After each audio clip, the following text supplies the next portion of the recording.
Pilates and yoga. My name is Marisol, and I teach Pilates classes online on YouTube, Patreon, Zoom, and then of course I teach in-person privates, in-person group classes, a lot of different things. So one of the questions I got recently was my filming setup, and my filming setup is kind of over the top, but it's something that works really well for me in my classes, and it's something that I have had to learn about the hard way for the last year and a half, and I'm going to be really transparent with you. I'm still learning and tweaking things to the setup, but hopefully it'll help some of you out there, because I know this is all information I wish I knew when I first started teaching online and wanting to upgrade the visual of my classes, the audio, all sorts of things. So let's get started. Timestamps will be below if there's something specific you're looking for, but we're going to go over visual, audio, lighting, and storage. Okay, so let's start with storage. All of this is possible because, let me move my shoes out of the way. I've got this really nifty laptop stand that I got off Amazon. At the time I thought it was a little pricey, but honestly it's totally worth it in my opinion, because it has these 3 really big drawers, and this laptop stand portion actually can adjust to be a standing desk. So all of this can be raised up to be a little bit higher. Right now I have it on the lowest setting. So you can kind of see from these nodules in the sides, these kind of holes, that's how you would adjust it up. So this is the storage. Here I have all my audio stuff, which I'll show you in a bit. Here I have my my extension cord with all of my cables attached. And then here I have just extra cables and extra things. Now, the reason why I have my extension cord here is because I need to be able to roll this thing around, right? So roll it around the studio to get the framing that I want. So all of that is connected. That's the extension cord connected into the wall. That way all my cables are neatly tied in here. And then the extension cord will go, ignore this one. This one usually isn't there. The extension cord will go on here. Now this is a hook that I attached myself, but usually I like to wrap the extension cord so that it's not dragging all over the place when I put it away. Okay, so that's storage. Let's talk visual. Okay, so I use the Sony A5-100. This is a nifty one because it actually has a camera that flips out. I don't generally tend to use this a whole lot, but anyway, it's a nice little add-on.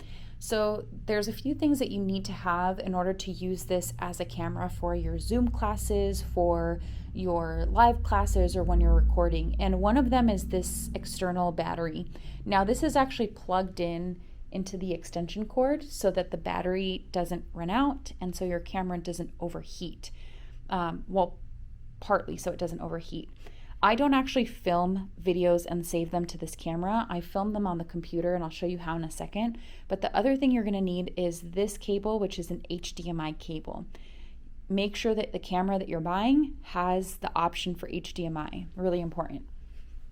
Okay, so that cable, that HDMI cable, actually connects into, sorry, I've got all sorts of things in here. This HDMI capture card. This one I got off Amazon. And I've tried the Camlink before for Mac, and I haven't had the best experience with it. So I got this one, which was significantly cheaper off Amazon, and it works so much better. Now this one is connected to my computer through this blue cable and this USB adapter. All right, now let me show you. As you can see, it's already using my camera as a webcam. And what I use to film videos, you can do this on Zoom, definitely. I just don't prefer it.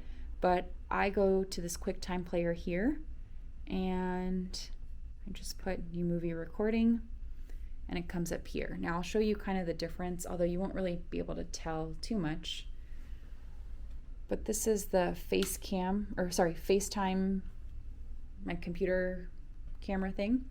Not too bad, but I'd love it to be better, especially when recording video. And so I like to have this one. The quality is significantly better. You might not be able to see it in the video, but Trust me, it is. And so yeah, so that's the visual. That's what I use. Again, I don't record on this camera because it overheats, and generally most cameras will overheat after like 15 to 20 minutes. So I record all of it on my computer. Just make sure you have enough storage on your computer. Otherwise, let's talk audio. Okay, so this is how I do the audio, and I'll explain as best as I can because I'm not super technical about these things. Okay, so what I use for the audio is I use the Rode Wireless Go. Let me move these cables so they don't get confusing. Just tuck them away. I use the Rode Wireless Go. Now, right now it's being charged, so this is what I would use as my mic, and then this is the transmitter. The transmitter is connected to this thing. It's called a sound mixer. Now, don't let this intimidate you because it's not nearly as intimidating as it looks. Basically, all it does is it takes multiple audio sources and combines them into one, so that when you go on QuickTime, sorry, I had to close this here. When you go into QuickTime, what you would, hopefully you can see that, what you would use as your mic, instead of internal microphone or anything else, you would just click on your sound mixer, whatever it's called. Mine kind of has a weird name.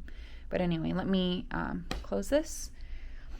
So right now my mic is connected to number 1. So on here, the audio knob for number 1 is what controls my mic sound level. My computer is actually connected to this headphone jack, and this headphone jack splits into 2. Now there's a reason for that. You cannot hear your music playing if you do not have an external speaker connected. So this green thing are my speakers here. That way, when I'm recording my video, I can hear the music that you guys are hearing. Also, when I'm filming live classes, I can hear things coming out of my computer. This big, thicker cable, this one is what converts the sound from your computer and is able to register in the sound mixer. I'm sure audio technicians out there watching this will probably be screaming at me saying that I'm calling it the wrong thing. I know. Bear with me. So because these are connected to the number 3.4 USB, the button that says 3.4 USB controls my audio level. And then this big knob right here controls both of them at the same time. So let's say I'm teaching a class and the music is too loud, I'll go ahead and adjust it in here. Or let's say my mic's not loud enough, I'll adjust it over here. It won't change the way I hear it, but it'll change the way that your students hear it. So that's the audio. As far as mics go, I have tried many, many mics. The Rode Wireless Go is by far my absolute favorite. Now, if you are going to purchase this with a sound mixer, the sound mixer, make sure that it comes with, or you buy an adapter for the Rode cable to this one. I'll try to link all of this down below so you can kind of see what I'm using. But yeah, so that's really important. And again, all of this is powered by the extension cord down here. Now, I don't just have, I have the sound mixer, I have the speakers, my camera, my computer, a phone charger in here. I don't love that the cables are all over the place. Right now it's a little messy because I've been filming a lot, but generally everything is kind of tucked in neatly. And as far as like my setup on the mat, everything else is pretty simple. You know, you can obviously customize it the way that you want to. I like to have down here, I like to have, won't show you my Patreon class ahead of time, but I like to have this little whiteboard down here just for my class lesson plan. I don't normally have to look at it, but it's nice to have just in case. And yeah, oh, and you might be wondering what this little camera is. It's not my phone.